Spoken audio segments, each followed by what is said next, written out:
నవరసంబులుకు నాట్య మయూరియై మూల శబ్దంబుల మోక్షహంస. నవరసంబులుకు నాట్య మయూరియై మూల శబ్దంబుల మోక్షహంస. పరమ పవిత్రమౌ పరమాత్మ గీతయే నేడు నాట్యం బాడుచుండెగనుమా. పరమ పవిత్రమో పరమాత్మ గీతయే నేడు నాట్యం బాడుచుండెగనుమ. మునిరతనార్యులు మోదిల్లు శిష్యుండు, మునిరతనార్యులు మోదిల్లు శిష్యుండు సహజాచలుని కంఠ శబ్దరీతి. అజ్ఞానతిమిరంబులంతంబుజేయ అనాదిబోధను వినుము ఆర్యులార.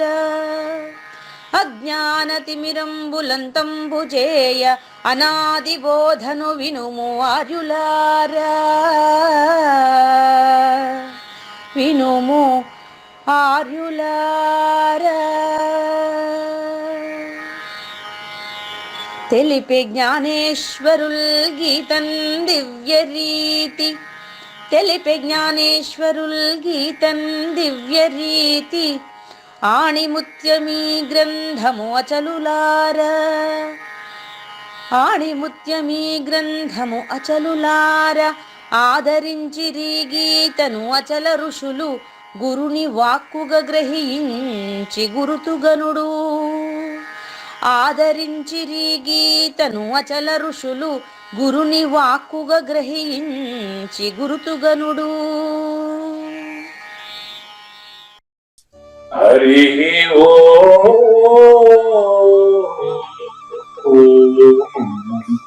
శ్రీ గురుభ్యో నమః. ఓం నమో భగవతే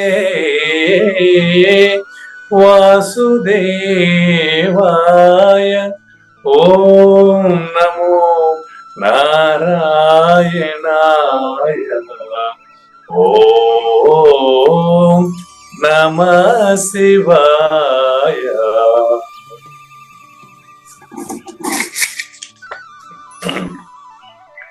ఈ గీతా జ్ఞానగిరి కార్యక్రమం మొదలై నిన్నటికి 1107 రోజులైందండి. ఈ రోజు 1108వ రోజు.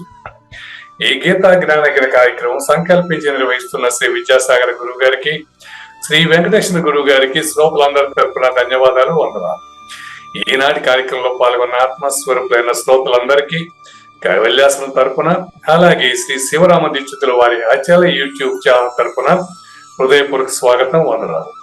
గురుదేవులు సహజాచల రాజయోగి శ్రీ పూజారి వెంకటేశ్వర గురువు గారిని కార్యక్రమం ఆరంభించమని కోరుతున్నాను.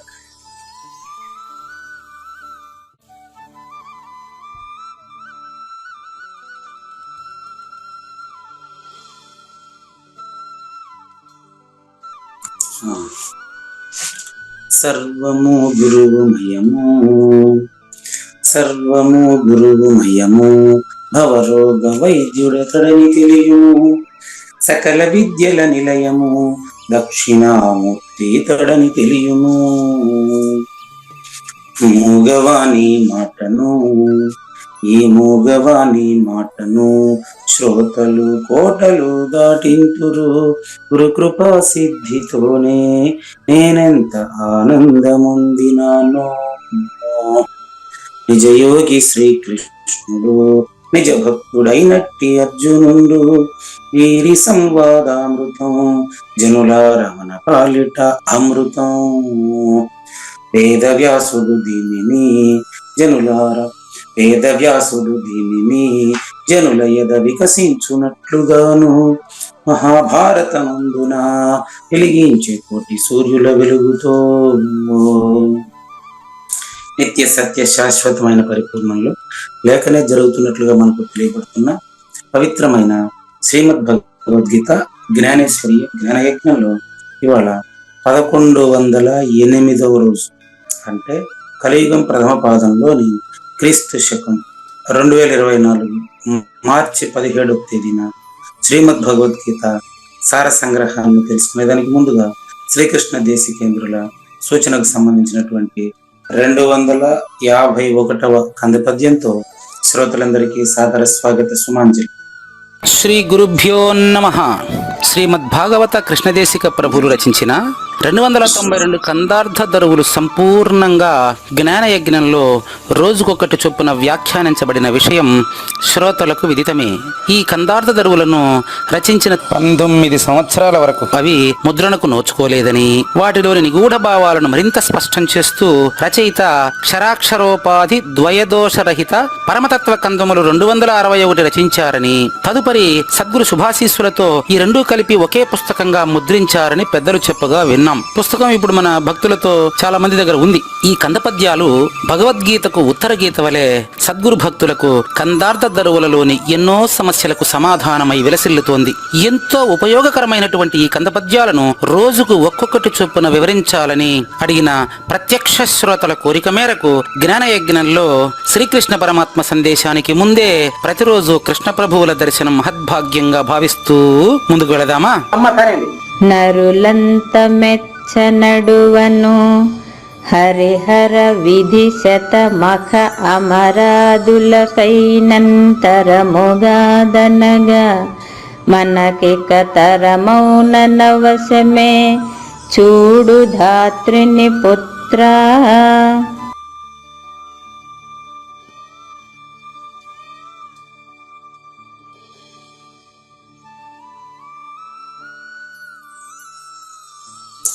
ఇప్పుడు ఈరోజు ఒకే కంద పద్యాన్ని తీసుకున్నారండి. ఈ రోజు నుంచి మనకు సరిగ్గా 8 రోజులకి 8 ఎపిసోడ్లు పూర్తయితే భగవద్గీత కంద పద్యాలతోనే పూర్తవుతుంది. అంటే ఈ 8 రోజుల్లో 10 కంద పద్యాలు మనకు బ్యాలెన్స్ ఉన్నాయి. 10లో 2 సార్లు మాత్రం 2 పద్యాలు వస్తాయి, మిగతా రోజుల్లో ఒకే పద్యం వస్తుంది. నిన్నటితో హితవాక్యాలు పూర్తయినాయండి.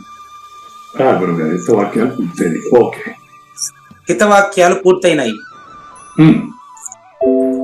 హితవాక్యాలు పూర్తి కావడంతో కొంతమంది ఆ హితవాక్యాలు వినకుండా మిమ్మల్ని ఇబ్బంది పెట్టారు.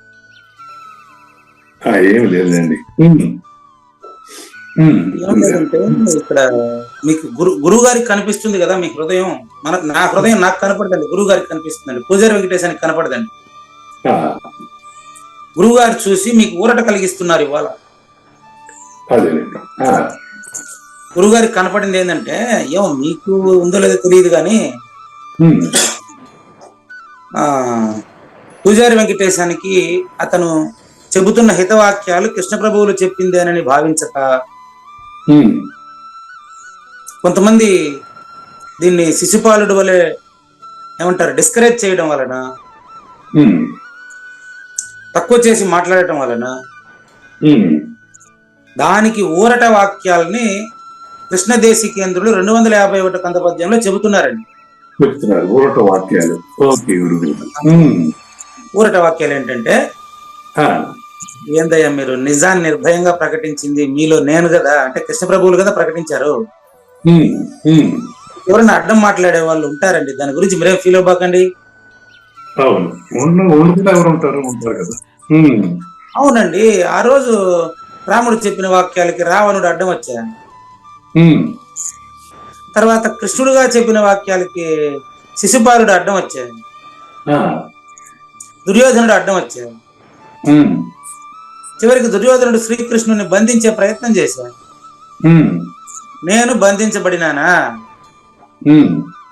మీరెందుకు ఉలికి పడతారు? పూజారి వెంకటేశం గాని కావూరి నాగేశ్వర ప్రసాద్ గాని మీరు తప్పు చేసినట్లు ఫీల్ కాబోకండి. ఇది ఆ రోజు కూడా నేను ప్రత్యక్షంగా ఎదుర్కొన్నది అని గురువు గారు మీకు నేరుగా చెబుతున్నారు. దానికి ఉదాహరణగా ఈ పద్యాన్ని చెబుతున్నారు. అందుకని ఈరోజు ఒకే పద్యం తీసుకున్నారు వాళ్ళు. ఆయన కావూరి నాగేశ్వర ప్రసాద్ గారు, మిమ్మల్ని ఎవరైనా ఏమని అంటే కావూరి నాగేశ్వర ప్రసాద్ అని చెబుతారు తప్ప నిన్ను పరిపూర్ణుడు నిన్ను కాదు నాన్న. మీరెందుకు ఫీల్ అవుతారు? ఫీల్ అయ్యేది నాగేశ్వర ప్రసాద్, మీరు కాదండి. నరులంత మెచ్చ నడువను, మీరు నేను నా మిత్రుడు మెచ్చుకున్నట్టుగా నడుచుకునేదానికి మీ వల్ల కాదు. హరి హర విధి, హరి విష్ణువు, హర శివుడు, విధి ఆ బ్రహ్మదేవుడి వల్ల కూడా కాదు. మీరందరికీ ఆమోదయోగ్యంగా జ్ఞానయజ్ఞం జరిపించాలనేది కావూరి నాగేశ్వర ప్రసాద్, మీరు కాదు. ఎవరు విన్నా వినకపోయినా, ఎవరు వ్యతిరేకించినా అనుకూలించినా సత్యాన్ని బట్టబయలు చేయడానికి కావూరి నాగేశ్వర ప్రసాద్ మీ అవతారం. అంతేగాని ఏదో ఒకరు ఎవరో చెప్పినారనేసి నా మిత్రుడు నా బిడ్డ నా మిత్రుడు మీకు ప్రత్యేకంగా ఒక గ్రూప్ పెట్టారు. నా మిత్రుడు వేణు పరిపూర్ణ అదేందో ఓంకార రహిత గ్రూప్ పెట్టారు. నన్ను కలుపుతానన్నారు. మిత్రమా అవసరం లేదన్నాను. అతన్ని ఎవరో రెచ్చగొడతా. ఇవంతా సహజంగా ఉంటుంది. అందరికీ సమానంగా బోధించేటటువంటి కెపాసిటీ పరిపూర్ణుడైనటువంటి ఆ దక్షిణామూర్తికి కూడా లేదు. అందరికి యాక్సెప్టబుల్ గా ఏది ఉండదు.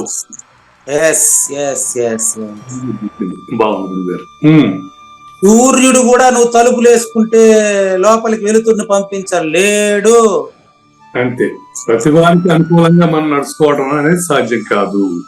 అది అనుకోండి కావూరి నాగేశ్వర ప్రసాద్, మీరు కాదు, మీరు పరిపూర్ణుడు. కాబట్టి అనవసరంగా అతని పేరు ఉపయోగించి తప్పు చేశామేమో అని మీరు ఫీల్ అయ్యేది మీరు కాదు, కావూరి నాగేశ్వర ప్రసాద్ గారు. ఆయనకు తిలాంజలి ఇవ్వండి. పూజారి వెంకటేశానికి తిలాంజలి ఇస్తే ఉండేది ఆయనే. కావూరి నాగేశ్వర ప్రసాద్కి తిలాంజలి ఇచ్చేయండి, అప్పుడు ఉండేది ఆయనే. అదే విషయం. ఏం లేదు, మీరు కండువా కండూతి అనే పదం పైన ప్రత్యేకంగా రికార్డు చేసి ఇస్తే దాన్ని మరి నా మిత్రుడిని నా మీదికి ప్రయోగించారు ఇతరులు. అప్పుడు నాయన అది కండువా కాదు కండూతి అని ఆయన గొప్ప చెప్పడానికి నాకు సమయం పట్టింది. దానికి కొన్ని నిదర్శనాలు ఇచ్చాను. చూడాల్సింది చూస్తే మళ్ళీ చీకటి కనపడదండి. మళ్ళీ చీకటితో మాట్లాడేదానికి మళ్ళీ మీకు చీకటి ఎడ కనిపిస్తుంది? మీరు వెలుతురు కదండి. చీకట్లో కూడా సూర్యుడు వెలుతురునే చూడగలడు. చాలా ఇంపార్టెంట్ మీరు అర్థం చేసుకుంటే. సూర్యుడు చీకటి దగ్గరికి వచ్చి ఏమి నాయనా నీకు ఇప్పుడు చీకటి ఉందా అని నిన్ను వచ్చి అడిగినాడు అనుకో, నీ చుట్టూ చీకటి ఉందండి. కావూరి నాగేశ్వర ప్రసాద్ గారు నీకేమైనా చీకటి ఇబ్బంది పెడతా ఉందా అని ఒక సూర్యుడు వచ్చి పలకరిస్తే అప్పుడు ఆడు చీకటి. సూర్యుడు చీకటిని చూడలేడు సాధ్యంగా. అట్ట మీరు పరిపూర్ణులు, మీరు కావూరి నాగేశ్వర ప్రసాద్ ని చూడలేరు. అది ఆడ క్లారిటీ. అది అర్థం కాక పాపం ఆయన, అది అర్థమైతే నేను చెప్తున్నాను కదా నాయన, ప్రతివారు పరిపూర్ణులే, ప్రతివారు పరిపూర్ణులే. వేణుగారికి అది మీకు వినపడింది లేదు తెలియదు. వేణుగారికి నేను ఎక్స్ప్లెయిన్ చేసినటువంటిది ఇది కళ దృష్టాంతం ఎత్తుకొని వచ్చిన నా దగ్గరికి. మిత్రులు వేణుగారికి ఎక్స్ప్లెయిన్ చేసింది మీకు అట్లా ఇప్పుడు చేస్తా. కళలోని వారన అదేదో చెప్పుకోవచ్చు దానికి. నాయన వేణుగారు బాగా వినండి మిత్రమా, కళలో కళ నిజంగా అనిపించేటప్పుడు కావూరి నాగేశ్వర ప్రసాద్కి మాత్రమే అది నిజం. కళలో ఉండే కావూరి నాగేశ్వర ప్రసాద్ లోని పరిపూర్ణుడికి కళ నిజమా? అది అతనికి ఇదే మాట అతని పేరు ప్రయోగించాలంటే అంతేనండి. వాడికి అయిపోయింది, మబ్బు విడిపోయింది. Matter close. Matter is close. విన్నారు మీరు, మీకు పంపాను. అదేలే గురుగారు. ఇంతేనండి. అవే రికార్డ్ చేయలేదు అనుకోండి, అవసరం లేదండి. ఊరికే ఇప్పుడు మన మనసులో ఉండేదంతా రికార్డు చేసి ఇప్పించుకుంటా ఎంత పని లేదండి. మీరు పంపినారు, క్లారిటీకి మీకు పంపానండి. అంతే. అదే విధంగా ఇప్పుడు ఏముంది, వెరీ సింపుల్. లోకేష్ గారు కావూరు నాగేశ్వర ప్రసాద్ ప్లేస్ లో లోకేష్ అనే పేరు పెట్టుకున్నారు అనుకోండి, ఆయన కూడా మ్యాటర్ క్లోజ్.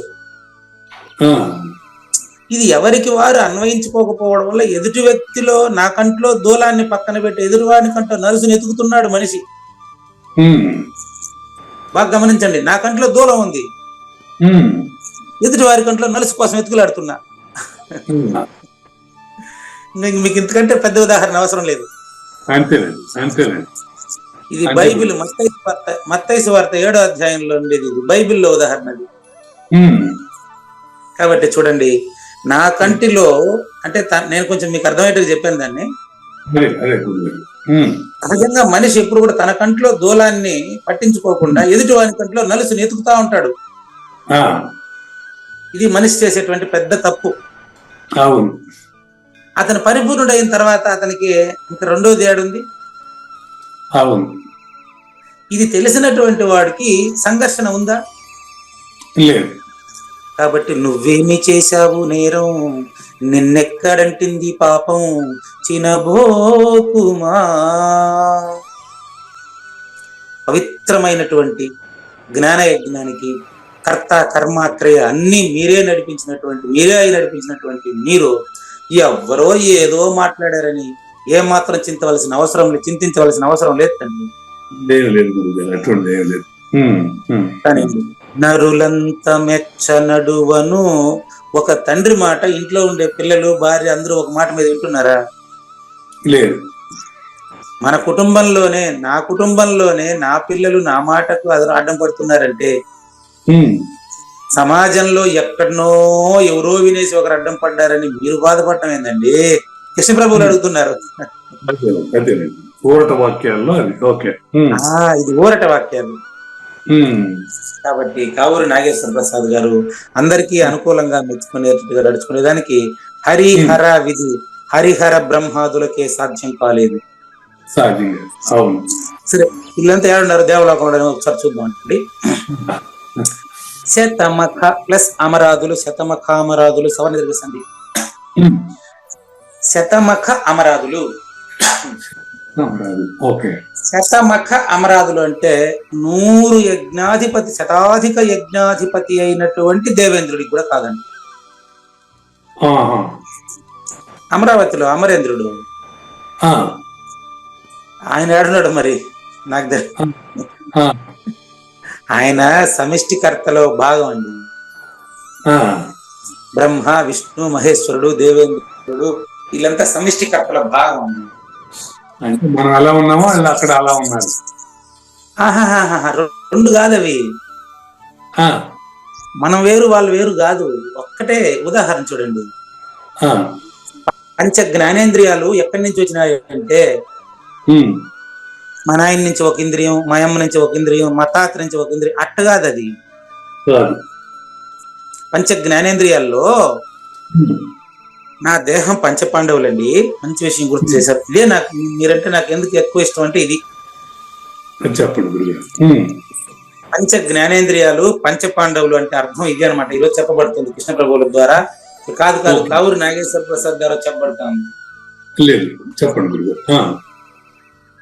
ఆయుష్ ఏదైతే ఉందో అదే ధర్మరాజు అండి. యమధర్మరాజు కొడుకంట కదా ధర్మరాజు. అది ఎప్పుడు ధర్మాన్నే చేయమంటుంది. కాలస్వరూపం అండి మీలో ఉండేటువంటి ధర్మరాజు. నెక్స్ట్ వాయుదేవుడు కుమారుడే భీముడు. అది నాగేశ్వర ప్రసాద్ శ్వాసే వాయువు అంటే. అంతే. యమధర్మరాజు ఎక్కడో లేదు, నాలో ఉండేటువంటి ఆయుష్. మరి వాయుదేవుడు ఎక్కడో లేదు, నాలో శ్వాసిస్తా ఉండేటటువంటి శ్వాస. అర్జునుడు అంటే జ్ఞానం, అగ్ని.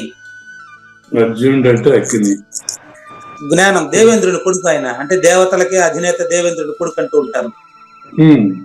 అందుకే కదా అర్జునుడికి భగవద్గీత బోధిస్తాండి, ఇది జ్ఞానం ఉండదని కదా, అంటే అతను జ్ఞాని అని కదా. అవును గురుగారు. జ్ఞానాగ్నిలో అర్జునుడు అంటే చెప్పిన ప్రతిదాన్ని జీర్ణం చేసుకోగలిగిన వాడు, అంటే అవగాహన చేసుకోగలిగిన వాడు అని అర్థం. మీలో ఉండేటువంటి అర్జునుడు ఎవరు అంటే జ్ఞానమే, అజ్ఞానం కాదు, జ్ఞానం. ఎందుకంటే అర్జునుడికి కింద అజ్ఞానం ఉంటుంది, పైన జ్ఞానం ఉంటుంది, మధ్యలో ఆయన ఉంటాడు. కింద ఉండే అజ్ఞానమే ఆ రెండు నకుల సహదేవులు. అదేలేండి. నకుల సహదేవులు అంటే అర్థం ఏంటంటే, ఒకటి నీరు, ఒకటి కవల పిల్లలు, వాళ్ళిద్దరు ఎప్పుడు కలిసే ఉంటారు. భూమి నీరు కలిసే ఉంటాయండి. అవి ఏర్పడిన తర్వాత రెండు అశ్విని దేవతలు అంటారు వాళ్ళిద్దరిని.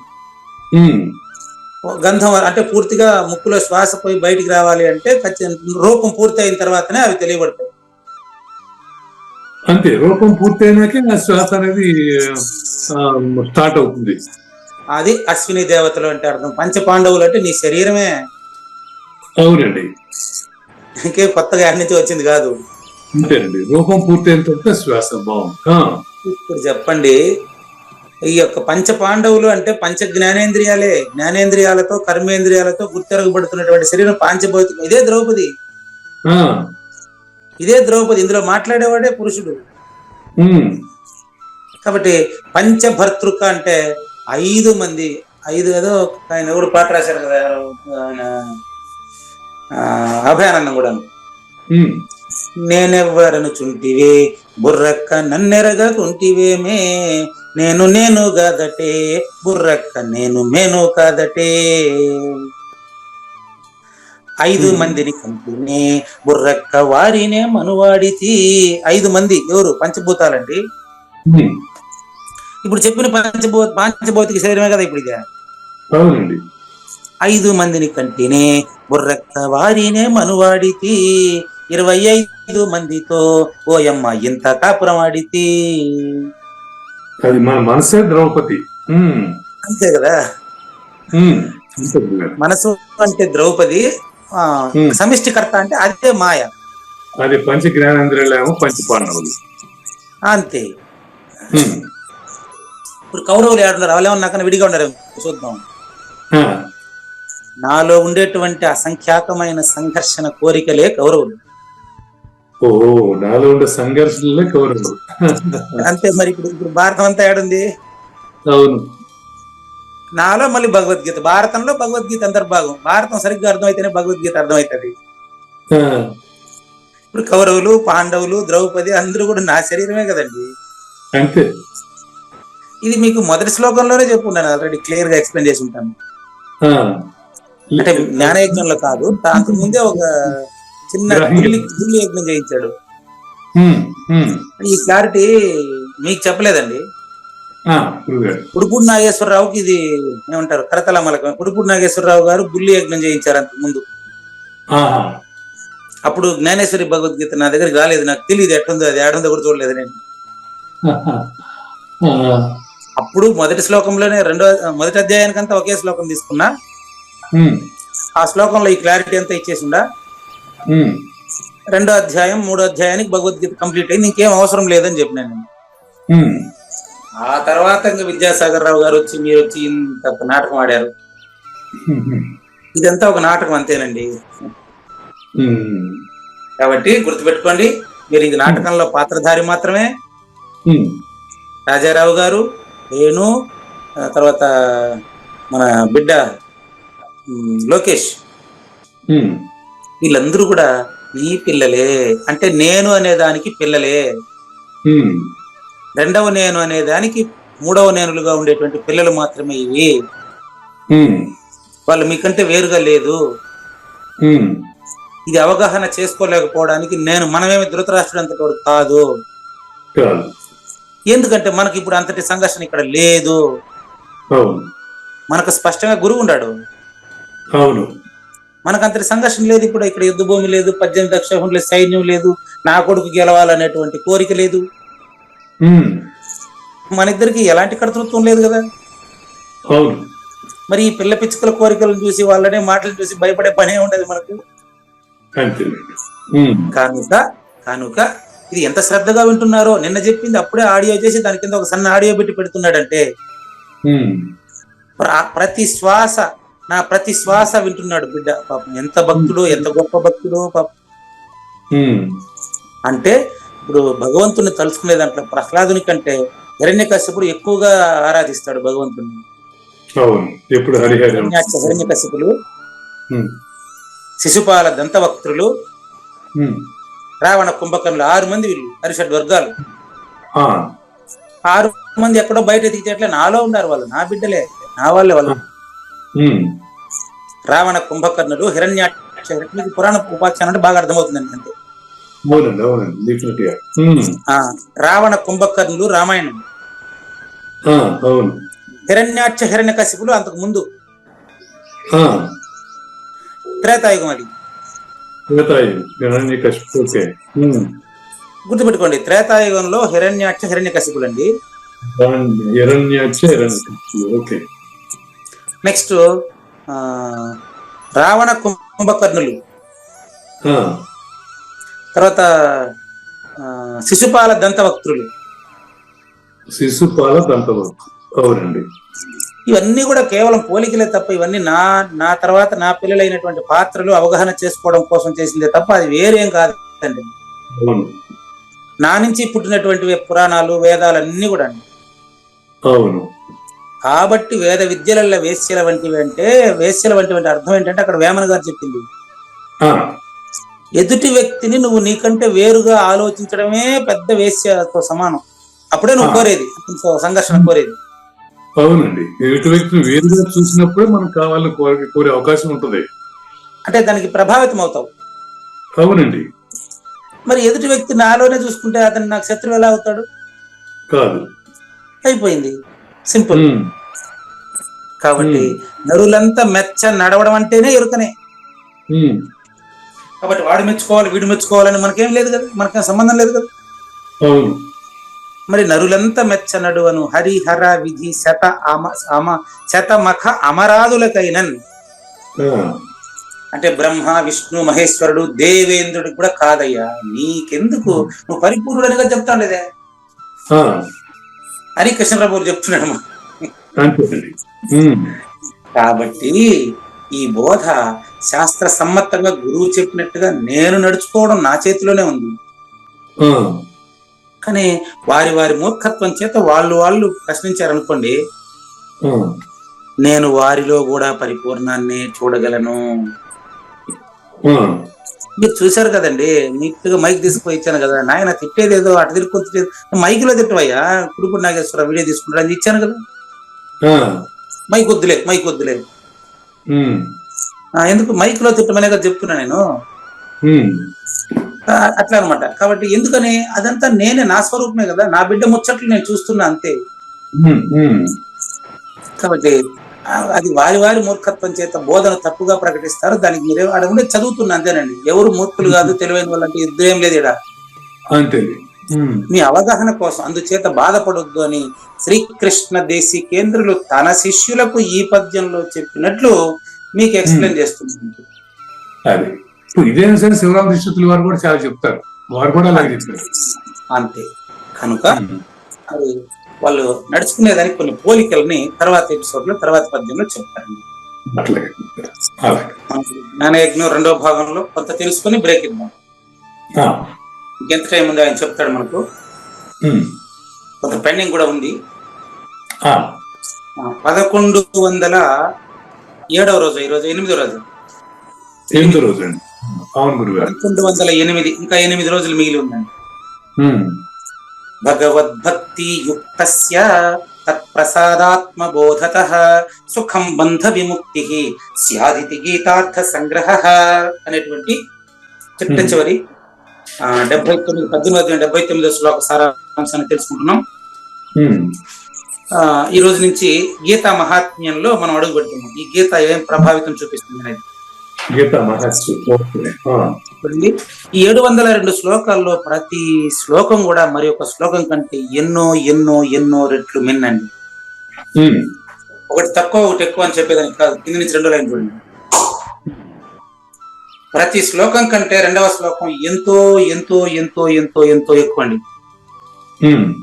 ఒక శ్లోకాన్ని ఎక్కువ ఒక శ్లోకాన్ని తక్కువ చెప్పలేదని నా వల్ల కాదండి. ఎందుకు అని మీరు ప్రశ్నించారైతే ఒక 4 ఉదాహరణలు చెప్తారు. కామధేనువు ఇంటికి వచ్చేసింది అనుకోండి, ఇది పాలిస్తుందా లేదా, దీని దూడ ఎక్కడ ఉంది, అదన్నీ ఎవడు అడగడం.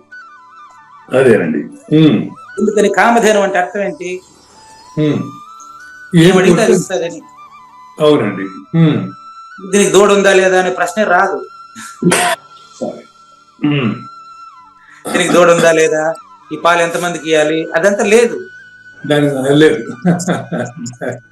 మీకు పురాణోపాఖ్యానం అయితే బాగా ఈజీగా అర్థమవుతుందని ఆయన చెప్తున్నాడు. నంబర్ టూ చూసుకోండి. క్లియర్ అర్థమైందా? కామధేను అంటే కేవలం తెల్లగా ఉండే పాలు ఈ శరీరానికి అందించేది కాదు. నువ్వు ఏది కోరితే అది ఇచ్చేది. అలాంటప్పుడు పీసు పాలు గురించి ఎవడు ఆలోచిస్తాడా? పాలిచ్చేది మామూలు ఆవు. మాటలు చెప్పేది ఊరికే పూజారి వెంకటేశం మాటలు చెప్పేటోడు. సద్గురువు దొరికిన తర్వాత నీకు ఇంకా పూజారి వెంకటేశంతో పని ఏంటండి? ఆ సద్గురువు ఈ పూజారి వెంకటేశంలో కనిపిస్తున్నాడు కాబట్టి ఇతరులకు నమస్కారం పెట్టాను అంతే. అది అసలు విషయం. కాబట్టి అది పాలిస్తుందని గాని ఇవ్వదని గాని చెప్పేది లేదు. సూర్యుడు దగ్గరకు వచ్చేస్తే సందేహం పోతుందని గాని పోదని గాని చెప్పేటోడే ఉండడు. సందేహమే లేదు ఇంకా. అట్లా. నంబర్ 2, దీపం గురించి మాట్లాడాలంటే వచ్చినాడంటే వెలుతురు వచ్చేస్తుంది, ఏం కావాలో పని చేసుకుని వెళ్ళిపోతాడు. అంతేగాని ఎన్ని గంటలకు ముట్టించినారు, ఎన్ని గంటలకు ఆర్పుతారు, ఎవడున్నాడు ఆ డౌట్ ఎవరికైనా వస్తుంది. ఎవరైనా వచ్చి నేరుగా వచ్చి జ్ఞానం నేర్చుకుని వెళ్ళిపోతుంటారు. ఎన్ని గంటలకు ఈ లైట్ స్విచ్ చేశారండి, ఎన్ని గంటలకు ఆపుతారండి, ఇంతవరకు ఎవరు అడిగినారా? లేదు. నంబర్ 2, సద్గురు కావూరి నాగేశ్వర ప్రసాద్ లో గురువు గారు కనపడిపోయిన తర్వాత మీ డేట్ ఆఫ్ బర్త్ ఏంది, ఇవన్నీ ఎవరిని అడుగుతారా? నంబర్ 2. 1 కామధేనువు, 2 వచ్చి జ్ఞానాగ్ని, జ్ఞానామృతం.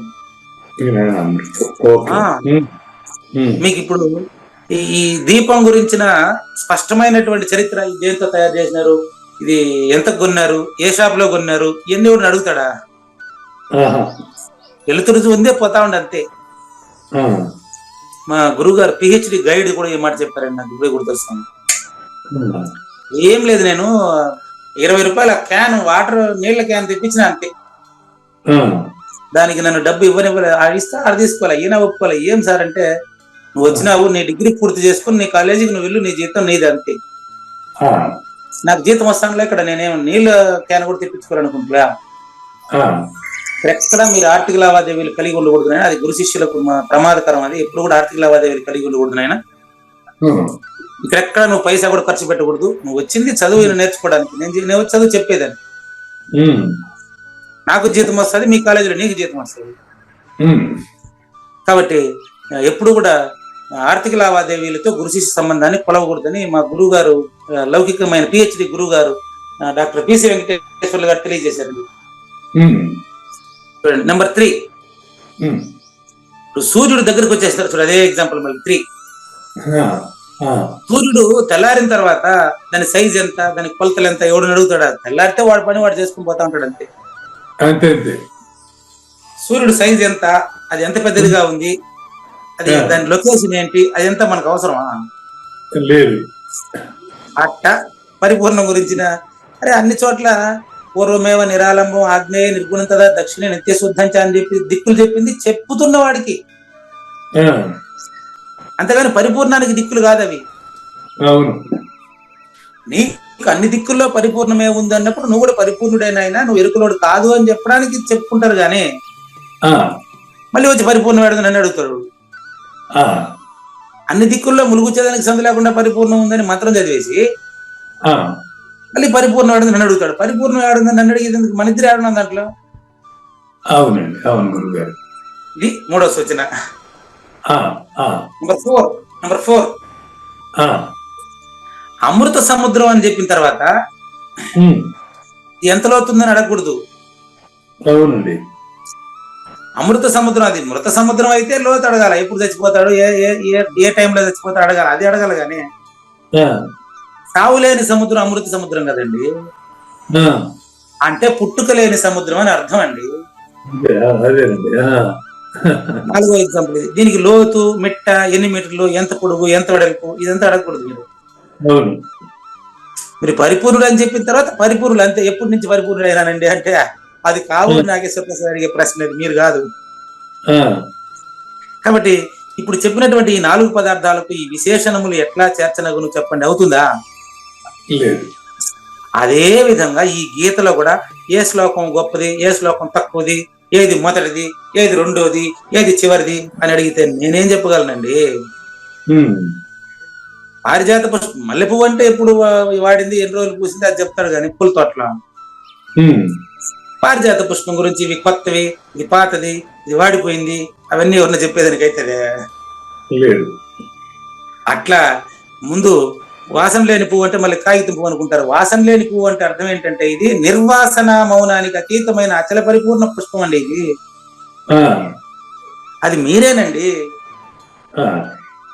కాబట్టి ఇది ఇంత అంత అని చెప్పేదానికి ఇక్కడ పూజారి వెంకటేశ్వర మిగలలేదండి. చెప్పేదానికి పూజారి వెంకటేశ్వర మిగలలేదంటే ఈయనేదానికి కావూరి ఆడ మిగులుతారు మరి. అది పూర్ణమద పూర్ణమిదం పూర్ణాత్ పూర్ణముదచ్చేది అంటే అదే అర్థం. కాబట్టి గీతా శ్లోకములందు కూడా యోగ్యతను అనుసరించి మనం చూస్తే ఎట్లాంటి హెచ్చు తగ్గులు నాలో లేవు. 702 శ్లోకాల్లో ఏది గొప్ప ఏది తక్కువ అంటే నన్ను అడిగితే నేను చెప్తానండి. ఒక శ్లోకంలో ఒకే ఒక పదం మీరు చెప్తే కూడా నాకు 702 శ్లోకాల భావం ఒకేసారి గుర్తొచ్చేస్తుంది. నేను చెప్తానే ఉంటా, ఇల్లేదని మీకు టైం ఉండదు నీకు. అది అందులో ఏ శ్లోకం గొప్పది, ఏ శ్లోకానికి తక్కువది అంటే ఏం చెప్తామండి? భగవద్గీత శ్లోకాలు ఎంత గొప్పది, ఎంత చిన్నది, ఎంత పెద్దది అంటే దీక్షితుల వారిని అడగండి, నాకెడ తెలుస్తుంది. ఆయన భగవద్గీత శ్లోకం ఉపయోగించిన పేజీయే లేదు. ఏంది బృహద్వాసిష్టం అంతా తిప్పి తిప్పి తిప్పి తిప్పి నయనం చిందంతి శస్త్రాన్ని నయనం దాతి పావత అచలోయం సనాతన తిప్పి తిప్పి ఇదే శ్లోకం ఉపయోగించారు. శివరామ దీక్షితుల వారు దాదాపు 200 శ్లోకాలకు పైన వాడారు బృహద్వాసిష్టంలో. అంటే మరి గీతా మహాత్మ్య గురించి శివరామ దీక్షితులకు తెలిసినంతగా నాకెలా తెలుస్తుందండి? దీనికి గల కారణం ఏంటంటే అసలు సూచన వచ్చేస్తా ఉంది, పట్టుకుంటారా చూద్దాం. గీతా శ్లోకముల్ని చదివేటప్పుడు వాచ్య వాచక భేదము ఉండదు. వాచక భేదం ఓకే చెప్తాను, క్లారిటీ ఇస్తాను. వాచ్యము అంటే చెప్పేదండి, వాచ్యం అంటే చెప్పేది. ఓకే. వాచకము అంటే చెప్పిన తర్వాత ఆ శబ్దాన్ని మీరు వినేది. వాచకం అనేది చెప్పిన తర్వాత వినేది. ఓకే, చెప్తాను మీకు, మీకు సులభంగా చెప్తాను. ఇది డిక్షనరీలో వెతికితే మీకు దొరకదండి, మీకు అర్థమయ్యేంత వరకు చెప్తా ఈ 2 పదాలని. పర్లేదు, చెప్పండి. చాలా ఇంపార్టెంట్. వాచ్యము చెప్పబడినది, వాచ్యం చెప్పబడింది. ఓకే. వాచకము అంటే తెలుగు వాచకము అనేది టెక్స్ట్ బుక్ అని కదా. ఇక్కడ వాచకము అంటే మీకు వినబడినది, చెప్పిన తర్వాత వినబడినది. వాచ్యము అంటే చెప్పబడినది. అవును, చెప్పబడింది. వాచకము అంటే వాచకం అంటే మీకు వినబడినది. ఆ 2 వేరువేరా? లేదండి, అదే అదే ఏం చెప్పారో అది వినబడింది. కానీ వినేటోడు వేరే ఏదైనా అనుకుంటా ఉంటే మనకు సంబంధం లేదు. అది అవును, అది ఇక్కడ సూచన. అంటే కృష్ణ పరమాత్మ లేక కృష్ణ ప్రభువు లేకపోతే ఇక్కడ ఈ జ్ఞానేశ్వరి నాకేదైతే చెప్తారో అది మాత్రం మీకు చెప్పబడును. అవును, ఇక్కడ పూజారి వెంకటేశానికి ప్లేస్ లేదు. అవును, అది వాచ్యవాచక భేదం అంటే. అది ఇప్పుడు మీరు జ్ఞానేశ్వరి చెప్పిన దాన్ని వింటున్నారు కానీ పూజారి వెంకటేశ్వర చెప్పింది కాదు కదండి. జ్ఞానేశ్వరి చెప్పిన దాన్ని వింటున్నారు కానీ పూజారి వెంకటేశ్వర చెప్పింది కాదు కదా. ఆ రెండు ఒకటేగా భావిస్తే అప్పుడు మీరు అదే అవ్వాలా. ఆయన చెప్పిందే మీరు చెప్పొచ్చు, కానీ అది అర్థమయ్యే తీరులో మీరు కొన్ని ఉదాహరణలు అవన్నీ జోడించి చెప్తున్నారు కనుక మీరు చెప్పినట్టు ఆయన చెప్పింది మీరు కొంచెం విశేషంగా మీరు మీ ఓన్ దీంతో చెప్తున్నారు. అవునండి, వెరీ గుడ్. విశేషంగా నా సొంత కల్పనలు చెప్పినప్పటికీ గురువాక్యాన్ని ఏమాత్రం వదలకూడదు, ఏమంటారు, దాన్ని దాటకూడదు. కాదు, అవును, అది చెప్తారు మనకు హితవాక్యాలు, అదే చెప్పారు. ఏ రకం, ఇది ఒక హితవాక్యం చూడండి. ఏ రకుమి కసుగాయలు దూరకుమి బంధుజనుల దోషము సుమ్మి ఆరకుమి రణమందున మీరకుమి గురువులాజ్ఞ మేధిని సుమతి, ఇట్లా పద్యం చెప్పారు ఆయన కూడా. కాబట్టి ఈ హితవాక్యాలు చెప్పేటప్పుడు చెప్పింది కృష్ణ ప్రభువులు, వినింది మీరు. దానికి చెప్పిన ఉదాహరణలు మాత్రమే కల్పనలు. ఈ కల్పనలన్నీ కూడా మీకు ఆయన వాక్యం నేరుగా అర్థం కావడానికి, మీ దగ్గర నుంచి నాకు ఏదైనా ప్రయోజనం పొందడానికి? ఆయన చెప్పింది మీ ద్వారా మాకు అర్థం కావడానికి తప్ప ఇంకో వేరే ఉద్దేశం లేదు. అంతే. దీనికి ఎంతమంది తప్పులు పడితే కూడా మనకు అది అంటది కదా, అంటదు. అది కరెక్ట్. దిస్ ఈజ్ వాచ్య వాచక అభేదం. అంతే. వాచ్య వాచక భేదం ఉండదు అంటే రెండు ఒకటే అని అర్థం. రెండు ఒకటే, అవును. అంటే కృష్ణార్జునుల మధ్య జరిగింది వేదవ్యాసుడు రాసింది మాత్రమే మనకు తెలుసు, గాని వాళ్ళిద్దరు మనస్తత్వాలతో ఇప్పుడు మనకు అవసరం లేదు. ఇప్పుడు గీత పఠించిన వాడు వేదవ్యాసుడు అవుతున్నాడా లేదా చూసుకోండి. ఇప్పుడు అవుతాడు చూడండి, కొంచెం తర్వాత చూసుకోండి, మీకు క్లారిటీ వచ్చేస్తుంది. కాబట్టి ఈ గీతాశాస్త్రమున ఒక్క శ్రీకృష్ణుడే వాచ్యము మరి వాచకము కూడా అనే సంగతి అందరికీ తెలిసిందే. ఈ గీతార్థము తెలిసి కొన్నందువల్ల ఏదైతే కరతలామలకమవుతుందో అది దీన్ని కేవలం 1108వ ఎపిసోడ్ లో 2వ భాగానికి శ్రోతలందరికీ పునః స్వాగతం. ఈరోజు ఆదివారం ప్రత్యేకమైన లింక్ కావడంతో పెండింగ్ ఉండేదంతా ఈరోజు మనం పూర్తి చేసుకోవచ్చు.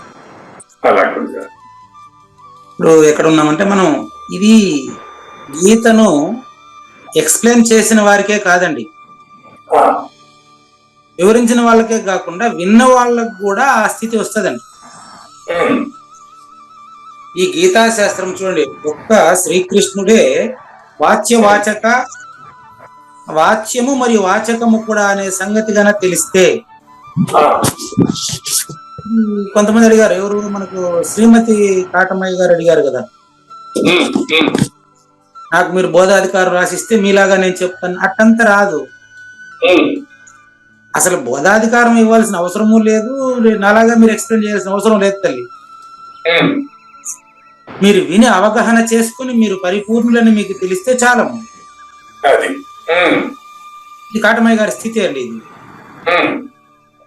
అది దీన్ని కేవలం పఠించినందువల్ల కూడా వస్తుంది అని అంటున్నారు గురుగారు.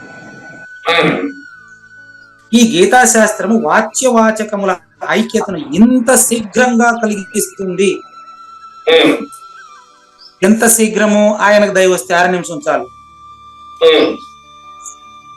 ఆయనకు దయ రావడం అంటే అర్థం ఏంటి? నాకు అవగాహన కలగడమే ఆయనకు దయ రావడం. రెండు ఒకటేసారి జరుగుతుంది. స్విచ్ చేసిన తర్వాత లైట్ వెలగడానికి ఎంతసేపు పడుతుంది? అది తీసిపోయింటే నేను చేయగలిగింది ఏం లేదు కదా. అట్లా అంత సులభంగా అంత శీఘ్రంగా ఇది తెలియబడుతుంది. అందుకనే నీవు బయలు లోన ఉంటివి, నీ యందు బయలు నిండి ఉన్నది ఎరుగునైతివి. నీకు బయలు సూచన అయితే నిమిష మాత్రము నిలవలేవు. ఏదిరా ఈ జనన మరణాలు, నిజ బోధ గనినా లేదురా ఇంకా మోక్ష నరకాలు. ఇందుచేత నేను ఇక్కడ సమర్థించాల్సిన విషయం ఏం లేదండి. అంటే జ్ఞానేశ్వరి గాని, పూజారి వెంకటేశం గాని, కావూరి నాగేశ్వర ప్రసాద్ గాని నిర్ణయించాల్సినటువంటి విషయం ఇదేం లేదండి.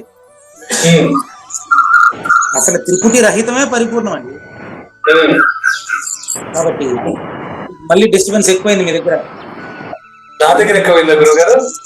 చాలా డిస్టర్బెన్స్ ఎక్కువైంది. సరే, మళ్ళీ జాయిన్ అవుతారండి. లేదంటే తలుపేసుకుంటే చాలు, తలుపేసుకుంటే చాలు. అన్ని వేసే ఉన్నాయి గురువు గారు. అది ఏం అర్థం. మళ్ళీ రేపు లెఫ్ట్ టైం మళ్ళీ జాయిన్ అవుతాను, చూస్తాను, ఆ పని చేస్తాను.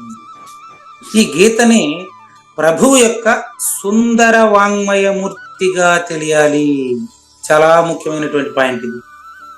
సుందర వాంగ్మయమూర్తి అంటే ప్రభువు అంటే ఇక్కడ మనకు చెప్పారు, లోకస్య సృజతి ప్రభువు నకర్తృత్వం నకర్మాణి లోకస్య సృజతి ప్రభువు అన్నారు. నా కర్మఫల సంయోగం స్వభావస్తు ప్రవర్తతే అన్నారు. అంటే కర్మకి గాని ఫలితానికి గాని అంటకుండా ఉండే పరిపూర్ణుడు ఎవరో ఆయన సుందర వాంగ్మయమూర్తి.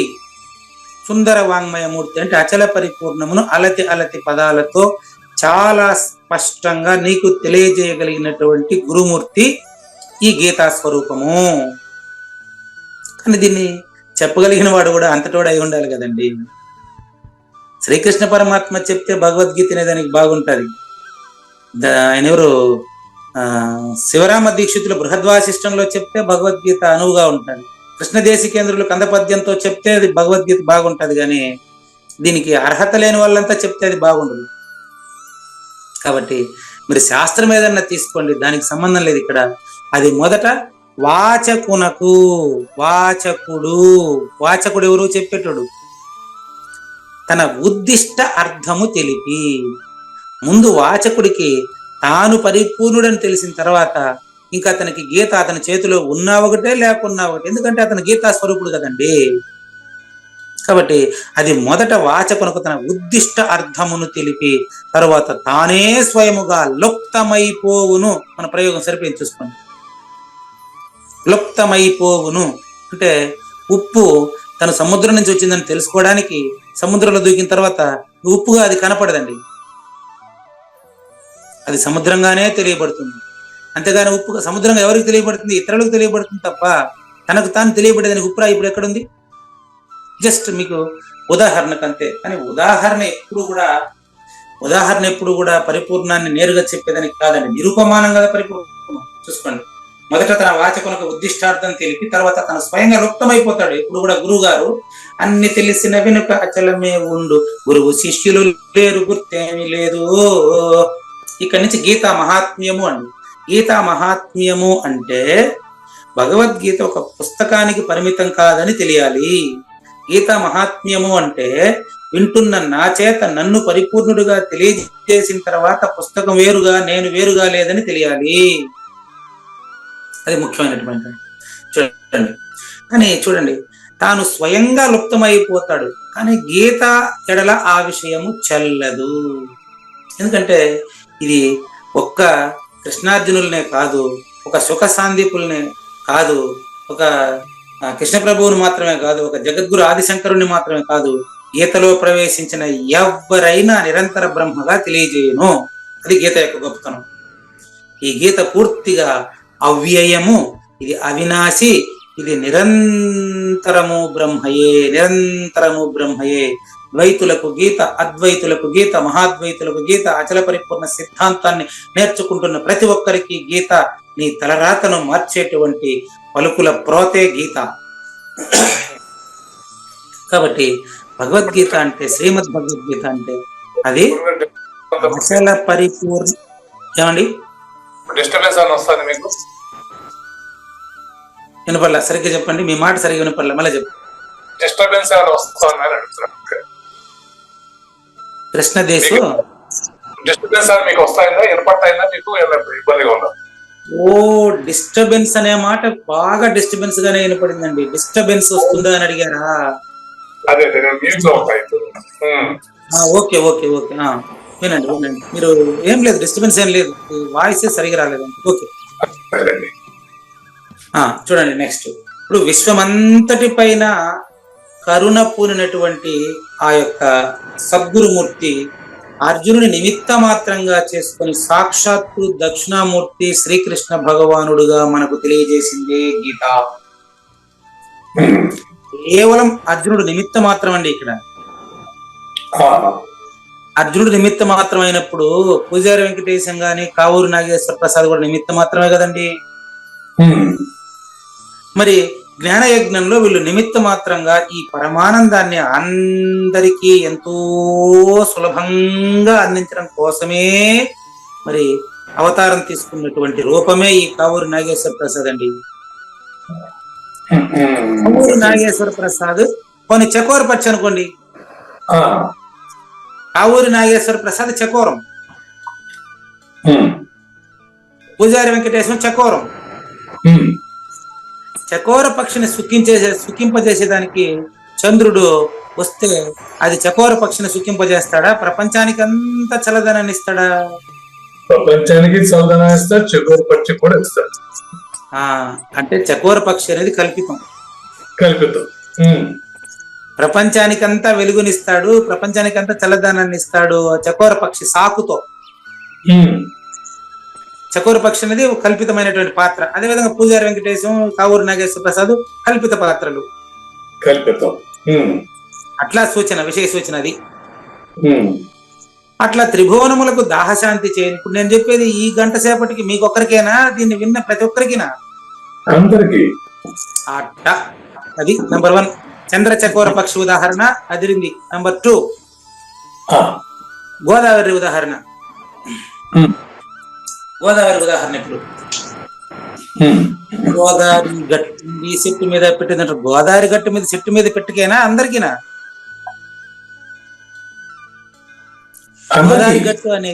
గోదావరి గట్టు అనేది అందరికీ సంబంధించింది. అందరికి సంబంధించింది.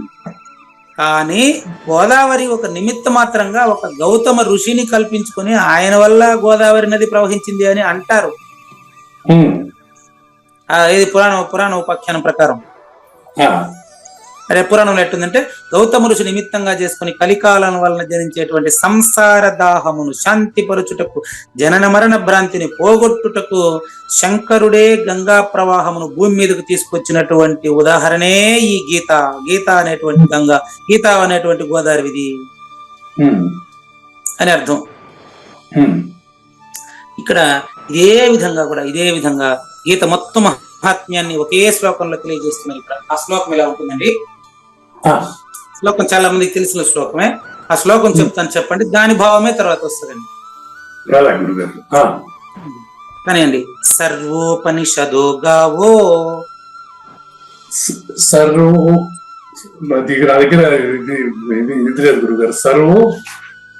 సరే నేనే చెప్తాను. ఓకే. సర్వోపనిషదో గావో దోగ్ధ గోపాలనందన పార్థో వత్సః సుధీర్భోక్త దుగ్ధం గీతా అమృతం మహత్. ఈ ఒకే శ్లోకానికి ఒక ఆర్టికల్ రాశాను నేను. అది ధ్యానమాలిక, ఇట్లా చాలా పత్రికల్లో ప్రింట్ అయిందండి. హరివిల్లు ధ్యానమాలిక అంతా కూడా. అంటే సర్వ ఉపనిషత్తులు కూడా ఆవులు అని వర్ణించారండి గీతా మహాత్మ్య శ్లోకంలో. ఉపనిషత్తులన్నీ ఆవులు. అవును. సర్వోపనిషత్తులు ఆవులు. అది దూడ అర్జునుడు. ఉపనిషత్తులన్నీ కలిపితే ఒక ఆవు అనుకుంటే, సర్వోపనిషదో గావహ. గావహ అంటే ఆవు. ఉపనిషత్తుల సారాంశం అంతా ఆవు. ఆ ఆవే ఈ గీత. మరి దోగ్ధ పిండేవాడు. ఉపనిషత్తులనే ఆవు నుంచి పాలు పిండింది ఎవరు తెలుసా? దోగ్ధ అంటే పాలు పిండేవాడు. గోపాలనందన దేవకి వసుదేవ సుతం.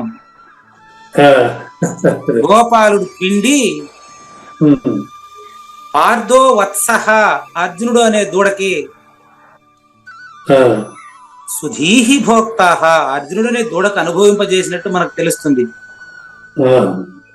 మరి దుగ్ధం అంటే పాలు. ఆ పాలు ఏం పాలంటే శ్రీమద్ భగవద్గీత అనే గీత అమృతం మహత్, గీతామృతం అనేటువంటి పాలు ఉపనిషత్తులనే ఆవు నుంచి సేకరించి శ్రీకృష్ణుడు అనేటువంటి గోపాలుడు ఈ గీతను తయారు చేసి చెబితే దాన్ని వేదవ్యాసుడు రాస్తే ఇది ప్రపంచంలో అందరికీ అమృతం తాగిస్తా ఉంది ఈ గీత. ఏం చేయమంటారు? ఇదే ఇక్కడ చూసుకుని అక్కడి నుంచి అనమాట, ఫుల్ స్టాప్ నుంచి. ఇదే విధంగా అర్జునుని దూడగా తీసుకొని శ్రీకృష్ణ రూపి అయినటువంటి గోవు. ఇది వాచ్యవాచక భేదం అన్నాం. ఇక్కడ పైన ప్రయోగించాం వాచ్యవాచక భేదం, చెప్పాను మీకు. వాచ్యవాచక అభేదం ఇది అని. ఇప్పుడు ఉపనిషత్తులు ఆవు అని చెప్పినప్పుడు శ్రీకృష్ణుడు ఆవు అని చెప్తున్నాను. మట్టి కంటే కుండ వేరుగా ఉంటుందా? ఉండదు. మరి ఉపనిషత్తుల కంటే ఉపనిషద్ రూపుడు వేరుగా ఉంటాడా? ఉండడు. ఉపనిషద్ రూపుడే శ్రీకృష్ణ పరమాత్మ అంటే ఆయన ఒక దేహం కాదండి, ఆయన జ్ఞాన తేజం అండి. శ్రీకృష్ణ రూపి అయిన ఆవు ఈ గీతారూపి అయినటువంటి పాలును మరి సంసారులందరికీ ఇచ్చాడా, అర్జునుడు ఒకడికే ఇచ్చాడా? అందరికి, అర్జునుడు ద్వారా అందరికి వెదజల్లాడు. అట్లా లెక్క. అప్పుడు మీరు కూడా శ్రీకృష్ణుడే, ఎందుకంటే వాచ్య వాచక భేదం. అంతేనండి. వాచ్య వాచక అభేదం. కాబట్టి మీరంతా కూడా అంటే మనమంతా వింటున్నటువంటి మనమంతా కూడా ఈ హృదయపూర్వకంగా గాన ఈ గీతా జ్ఞానంలో మగ్నులైతే ప్రతి ఒక్కరూ కైవల్య స్వరూపులు. అక్కడ చదువుతున్నా చూడండి, రెండేదో చదివాను. దీనికి ప్రూఫ్ చెప్తాను ఇప్పుడు మీకు. మగ్నం అంటే అని చెప్తాను. మగ్నము అంటే మీరు నిద్రించేటప్పుడు మగత నిద్ర అంటారు. పూర్తిగా నిద్రపోయినప్పుడు నిద్రలో నిమగ్నం అవుతారు. అవునండి. నిద్రలో నిమగ్నమైనాక మీరే నిద్ర స్వరూపంగా మారిపోతారు. మారిపోతారంటే అదేమన్నా కలర్ ఎర్రగా ఉన్న వాళ్ళు తెల్లగా అయినారా? లేదు. అంటే మగ్నత చంద్రం అంటే అర్థమైంది తెలుసు కదా, ఇప్పుడు అర్థమైంది కదా. మగ్నత చంద్రం అంటే మీరే పరిపూర్ణులుగా సాక్షాత్కరించబడ్డారు అంటే తను తెలియని స్థితిలోకి వెళ్ళిపోతారు. అబ్బా, ఈ రోజు నాకు ఎంత సంతృప్తికరం అంటే తెలుసుకున్నాడని చెప్పలేదు మీరు. అంటే నాగేశ్వర ప్రసాద్ రహిత స్థితికి మీరు చేరుకున్నారని అర్థం. ఈ రోజు గాజుల నాగభూషణం గారు గలగలాని సంతోషిస్తున్నారు. అది అంతే, ఇంకేం లేదండి. హృదయపూర్వక మీరు గీతలో మగ్నం అయితే అప్పుడు ఓహో మీకు నిద్రపోయిన వాడు తెలియడు అని చెప్పిన దాన్ని పట్టుకున్నారా? అంతేనండి. నిద్రపోయిన తర్వాత వాడు నిద్రా స్వరూపం అవుతాడు. అంతే. మరి భగవద్గీత స్వరూపం తెలిసిన తర్వాత తానే గీతా స్వరూపం అవుతున్నాడు. ఎట్లా? దేవకి వసుదేవుల కొడుకు అయినటువంటి వసుదేవ సుతం దేవం. వసుదేవ సుతం ఆయన వాసుదేవుని కొడుకే, కానీ దేవం, పరిపూర్ణుడు. ఏమి దేవము? ఉపనిషద్ రూపియగు ఆవు. ఉపనిషత్తు రూపం ఆవు అయితే దూడ ఆవు కంటే వేరుగా ఉంటదే? లేదు. సింహం పిల్ల సింహమే కదండి, ఆవు దూడ ఆవే కదండి. గురుపుత్రుడు గురువే కదండి. గురుపుత్రుడు గురువే. ఇంకా సద్గురువు నేనే తనిగా తెమ్మంటారా? అందుకు మీరు సందేహిస్తున్నారు. అదేనండి. గురు శిష్య రహితంలో ఉండేది సద్గురువేనండి. అదే ఎప్పుడు ఉండేదండి.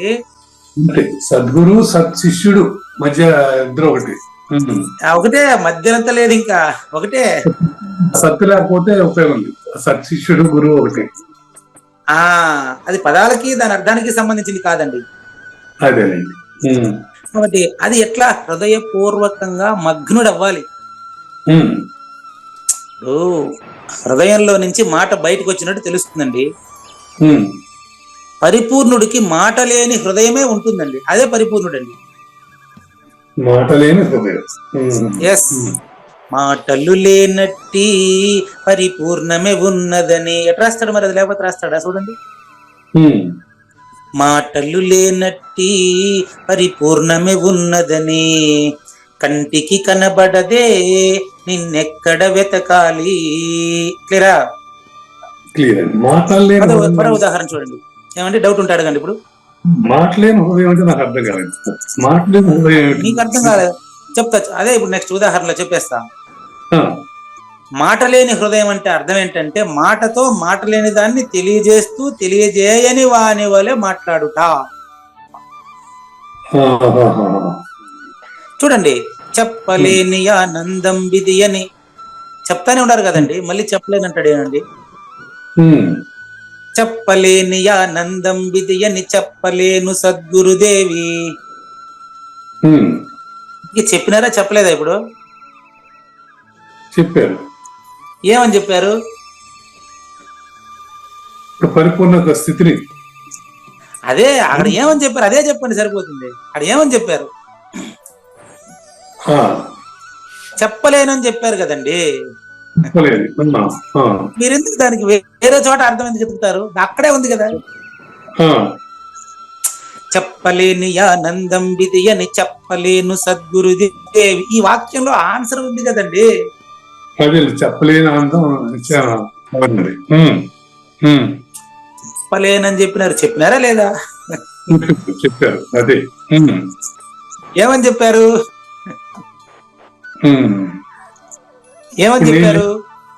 నేనేం మిగలలేదు, తను మన తనాలు ఇచ్చినారు, నేనేం మిగలలేదని చెప్పారు. కాదు చెప్పలేనని చెప్పారు. ఇవన్నీ చెప్పలేదు ఆడ. చెప్పలేనని చెప్పారు అంతే. చెప్పలేనని చెప్పడమే అంతే. చెప్పినట్టే. మధ్యలో మీరు వేరే పదాలంతా దానికి కల్పించే ప్రయత్నం చేసేది కావూరు నాగేశ్వర ప్రసాద్, మీరు కాదు. మీరు పరిపూర్ణులే. కాబట్టి ఇప్పుడు స్పర్శమని ఒక్కసారి తాకిందనుకో, స్పర్శమని తాకిన తర్వాత మళ్ళీ ఇనుము గుణాలు ఎట్టుంటాయి? స్పర్శమని తాకనంత వరకే ఇనుము. మరి అంతకుముందు ఇనుము ఏ రంగులో ఉండింది ఏమని అడగాలంటే ఇప్పుడు ఇనుము ఉండాలి కదా.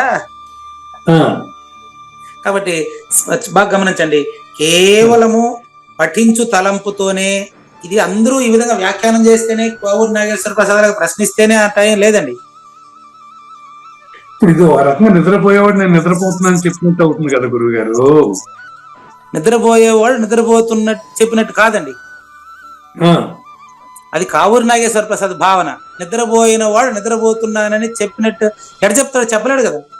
ఇప్పుడు చెప్పలేని ఆనందం ఇదేని చెప్పలేని గురుదేవా అంటే నిద్రపోతున్నాను అని. ఇది ఒకసారి చూద్దామా, మీ ఆలోచన చూద్దామా, చెక్ చేస్తాం. మీకు పరీక్ష, మీరు మళ్ళీ పరీక్ష పెట్టారు ఇప్పుడు నాకు.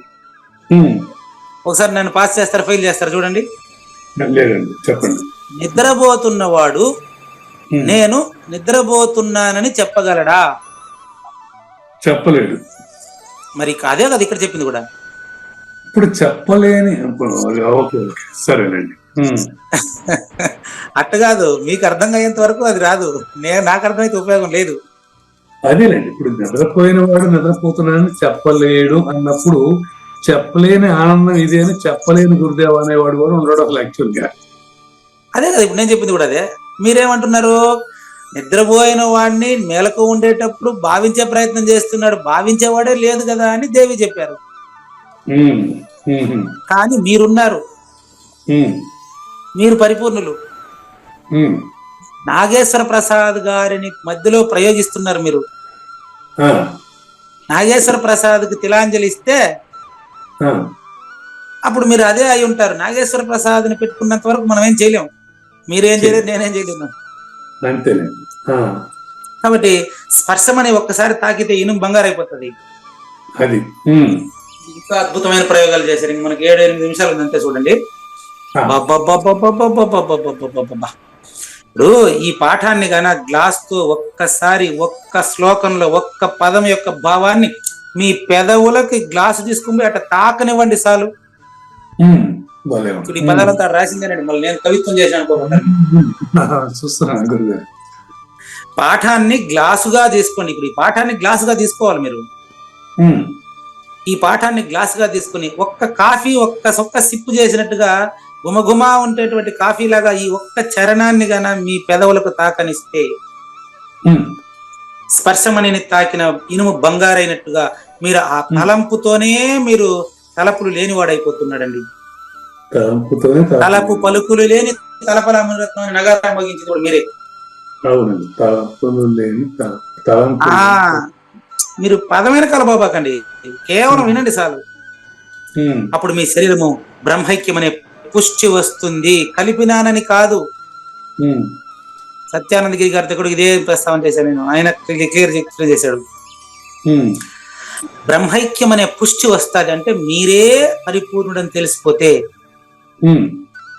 నెక్స్ట్ మరొక ఉదాహరణ. సరే వద్దులే, ఈ పాఠం పక్కన పెట్టండి. పఠనము, పాఠం వేరు పఠనం వేరండి. పాఠం అంటే వినడం, పఠనం అంటే మననం. మీ మనసు అనేటువంటి పెదవికి ఈ యొక్క పఠనం అనేటువంటి గ్లాసును నోటికి తాకించని అవసరం లేదు. అదే నోరైతే తాకించాలి, మనసుకైతే తలస్తే చాలు. అంతే. అప్పుడు అది తాకించకుండా దాని వంకరగా నుంచి దాని వైపు వీపు నుంచి కూర్చుంటే కూడా చాలు. అంటే మీరు దాని గురించి ఆలోచిస్తే కూడా చాలు. ఒకవేళ గీతాక్షరము యొక్క మర్మము మీ చెవిన పడినప్పటికీ కూడా అది లెక్కలోనికే వస్తుంది. ఇప్పుడు ఈ గంట సేపట్లో కాదు, పాఠం పూర్తయిన తర్వాత, క్లాస్ ముగిసిన తర్వాత, మళ్ళీ రేపు మీరు క్లాసులోనికి వచ్చేంత వరకు ఒక్క క్షణం, అరక్షణం, ఒక క్షణంలో 1000 వంతు మీకు అది గుర్తొస్తే వెంటనే మీరు అయిపోయా, మీరు అదే అది మీలోనే జరగాలి. ప్రూఫ్ ఏంటంటే ఎక్కువగా డబ్బు పెద్ద ధనవంతుడైన పురుషుడు ఎవరినైనా ఎప్పుడైనా 1 రూపాయి అడుక్కుంటాడా చెప్పు? లేదు. సమాధాన పడిన వాడు ఎప్పుడైనా ప్రశ్న అడుక్కుంటాడా చెప్పు? లేదు. అక్కడ చెప్పిన ఉదాహరణ మాట్లాడుతున్నా, అంతేనండి. సమాధాన పడిన ప్రశ్న ఏముంటది? అతి ద్రవ్య సంపద కలిగిన వాడు ఎప్పుడు ఎవరిని ఎక్కడ 1 రూపాయి కూడా అడిగే పని ఉండదు. భగవద్గీత నిజంగా అర్థమైనటువంటి వాడికి సమాధాన స్వరూపం అయిపోతాడు, ప్రశ్నే ఉండదు. పఠనము లేదా అర్ధగ్రహణంలో ఏ ఒక్కటన్నా సరే అంటే వ్యాఖ్యాత కానవసరం లేదండి. పూజారి వెంకటేశం లాగా పెద్ద పెద్దగా వ్యాఖ్యానించాలనే కోరికలు అవసరం లేదండి. వాడేదో పిల్లకాయలకు చెప్పేటువంటి వాడు వృత్తి టీచర్ కాబట్టి వాడు అట్లా దాన్ని ఎక్స్ప్లెయిన్ చేస్తాడు అంతే. ఆ విధంగా నేను ఎక్స్ప్లెయిన్ చేయనంత మాత్రం చేత నాకు భగవద్గీత తెలియనట్టు కాదండి. వింటే కూడా చాలండి. ఈ ఆడియో ఎప్పుడైనా ఎక్కడైనా ఎన్ని సంవత్సరాల తర్వాత అయినా వింటే కూడా చాలండి. మోక్షానికి తక్కువ ఫలితాన్ని ఎప్పుడు ఇది ఇవ్వదండి. ముందు పరిపూర్ణత, తర్వాత ప్రవర్తన. మొదల చెల్లము నిరిగించద విదితముగా లేని ఎరుక వివరింతు పై తుదకెరుకను విడిపించద, అది గీత. గీత అంటే అదేమి ఒక అడ్డగీత, నిలువు గీత కాదు గీత. రెండవ నేను తలరాతను మార్చి మొదటి నేను ప్రత్యక్ష స్వరూపం చేసేటువంటి పలుకుల ప్రోత ఈ గీత. మరి అందరికి ఒక్క వరుసలోనే మోక్షం ఇస్తారు గీత. నాకు నీకు తంతనిగా ఒక్కొక్కడికి కాదు ఇచ్చేది. ఎవరైనా సరే ఎవరి దగ్గరికి వస్తే ఎండలో ఎవరు నిలబడుకుంటే వాడికి ఎండ వస్తుంది. కానీ కలిపేసుకున్న వాళ్ళ కథ వదిలేయండి. అమృతం వచ్చి నోట్లో పడతా ఉంటే గట్టిగా నోరు మూసుకుంటాడు, ఈగలు పోయేటప్పుడు మన నోరు తెరుచుకోవాలి, వాని కథ వదిలేయండి. కాబట్టి జ్ఞానుల సాంగత్యమునందుండి ఒక్క భగవద్గీతనే సేవించండి, ఒక్క భగవద్గీతనే సేవించండి. బృహద్వాసిష్ఠ కర్త శివరామ దీక్షులు భగవద్గీత భక్తుడు, శతాధిక భగవద్గీత యజ్ఞాలు చేసినటువంటి మరి అద్భుతమైనటువంటి అనన్య భక్తులైనటువంటి బృహద్వాసిష్ఠ సిద్ధాంత నిర్ధారణ ఉద్ధారకుడైనటువంటి ఆ యొక్క శ్రీ శ్రీ శ్రీ శివరామ దీక్షితులు ఒక సిద్ధాంతం నిరూపణ చేస్తే భగవద్గీతను అభ్యాసం చేసేటువంటి ప్రతి వ్యక్తి కూడా అనన్యమైనటువంటి భక్తుడైతే అన్య శాస్త్రాలతో ఆయనకు ప్రయోజనం ఏంటంటే ఏముంది చెప్పండి? అంతా కూడా మీకు గీతా మహాత్మ్యంలో ఉండేటువంటి దాని భావాలే. ఇతరములు అన్య శాస్త్రములు గైకొన్నందువల్ల ఏం ప్రయోజనం చెప్పండి? నాణ్యత గ్రంథకోటిభిః ఓర్ముఖేన జ్ఞాతవ్యం నా అన్యదా గ్రంథకోటిభిః గీతా సుగీతా కర్తవ్యకి మన్యై శాస్త్ర విస్తరైః యా స్వయం పద్మనాభస్య. సాక్షాత్తు భగవంతుడే చెప్పినాడు కాబట్టి దాని పేరు భగవద్గీత.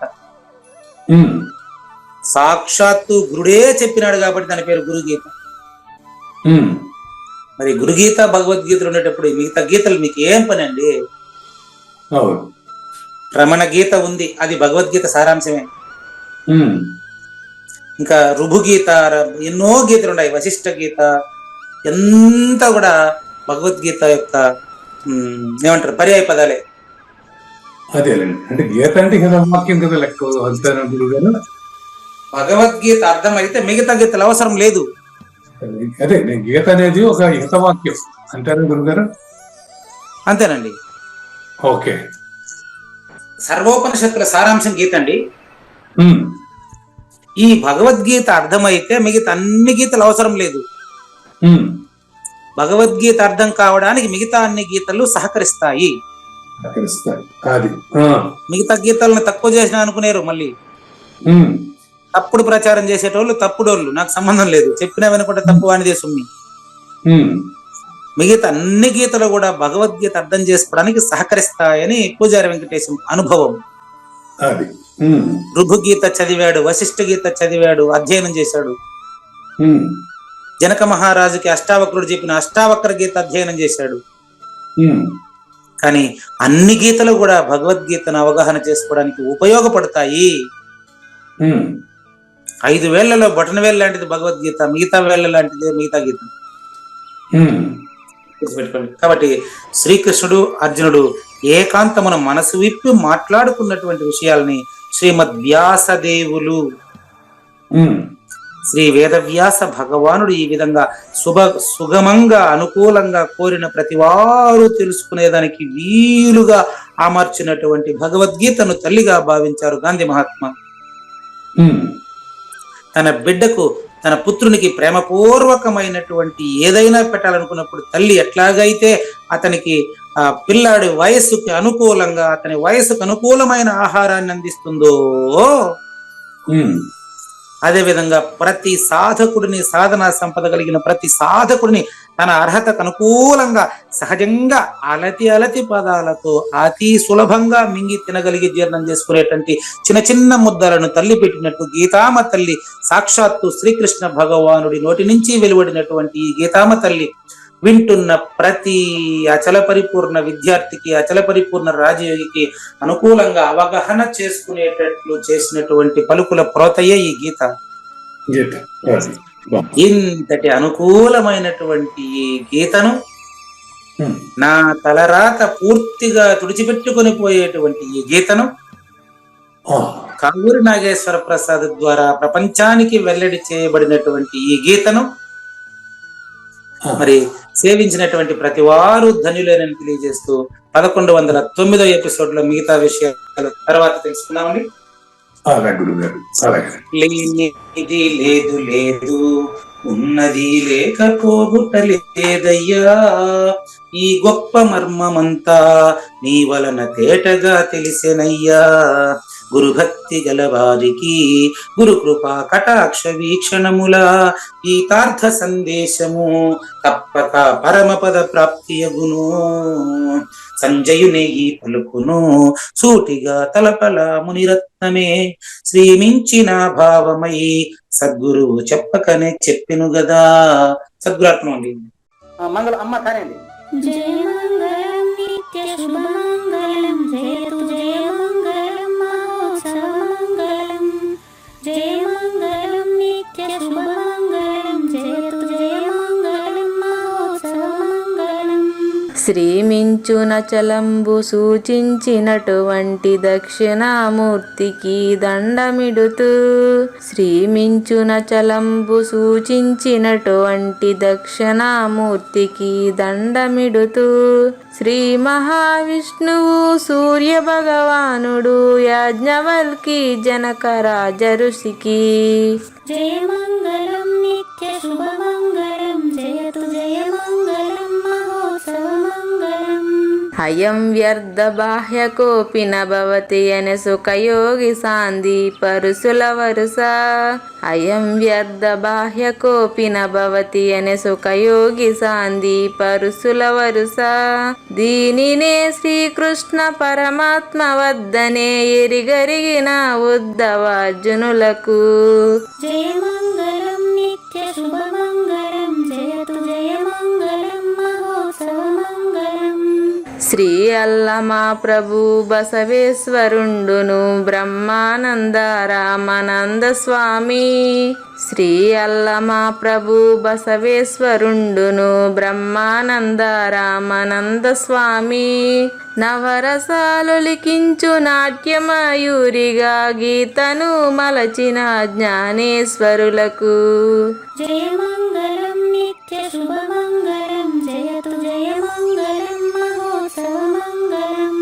కబీరు దాసుడు సహజానంద గురుడు రామావధూతయు రాజితముగా. కబీరు దాసుడు సహజానంద గురుడు రామావధూతయు రాజితముగా.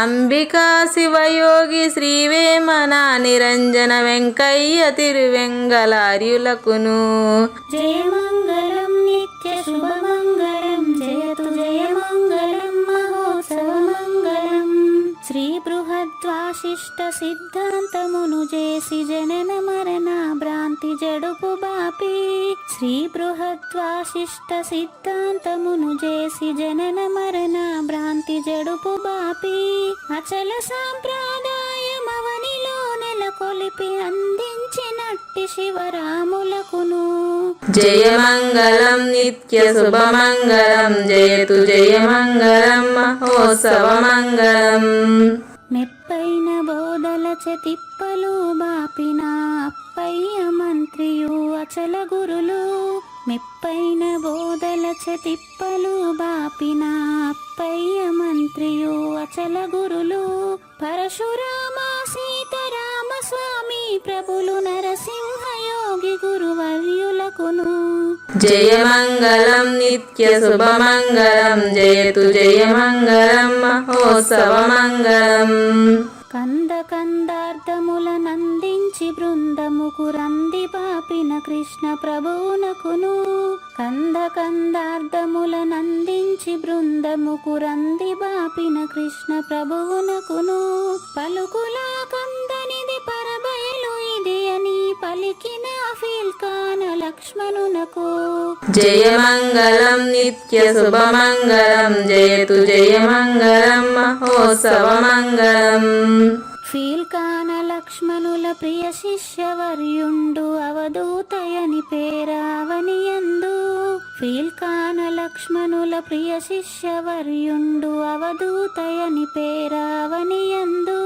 పాఠాలు నేర్పించి పీఠాలు ఏర్పరచి శంఖబాపిన వెంకటేశ్వర అవధూతకు జయమంగళం నిత్య శుభమంగళం జయతు జయమంగళం మహోత్సవమంగళం బట్టబయలున ఎరుక పుట్టనే లేదని బాలాజీ సింగు ఈ కీలు తెలిపే బట్టబయలున ఎరుక పుట్టనే లేదని బాలాజీ సింగు ఈ కీలు తెలిపే మూలమూలేనట్టు ఎరుకేమి లేదని తెలియజెప్పిన మునిరత్నమార్యులకును జయమంగళం నిత్య శుభమంగళం జయతు జయమంగళం మహోత్సవమంగళం నరస్వప్నము వంటి సురస్వప్నమిది అని పరిపూర్ణ దర్శినిని ప్రకటపరచి నరస్వప్నము వంటి సురస్వప్నమిది అని పరిపూర్ణ దర్శినిని ప్రకటపరచి సహజాచల రాజయోగి సద్గురు కృపచ సాంప్రదాయక గురుల సరసనా జేరే జయమంగళం నిత్య శుభమంగళం జయతు జయమంగళం మహోత్సవమంగళం నిష్కల్మషానంద నిజ గురుని శిష్యుండు లింగమూర్తి లిపిని పొందుపరచి నిష్కల్మషానంద నిజ గురుని శిష్యుండు లింగమూర్తి లిపిని పొందుపరచి కార్వేటి నగరము పురవాసుడైనట్టి పూజారి వెంకటేశునకంకితం విధి జయమంగళం నిత్య శుభమంగళం జయతు జయమంగళం మహోత్సవమంగళం జయమంగళం నిత్య శుభమంగళం జయతు జయమంగళం మహోత్సవమంగళం జై సద్గురు ప్రభు మహారాజ్ కి జై జై గురుదేవ్ అండి. శ్రోతలందరి తరపున వెంకటేశ్వర గురు గారు ధన్యవాదాలు చెప్తూ శాంతి మంత్రం. పూర్ణమదః పూర్ణమిదం పూర్ణాత్ పూర్ణముదచ్యతే పూర్ణస్య పూర్ణమాదాయ పూర్ణమేవ అవశిష్యతే. ఓం తత్సత్. ఓం శాంతి శాంతి శాంతి. హరి ఓం. న తద్భాసయతే సూర్యో న శశాంకో న పావకః యద్గత్వా న నివర్తంతే తద్ధామ పరమం మమ.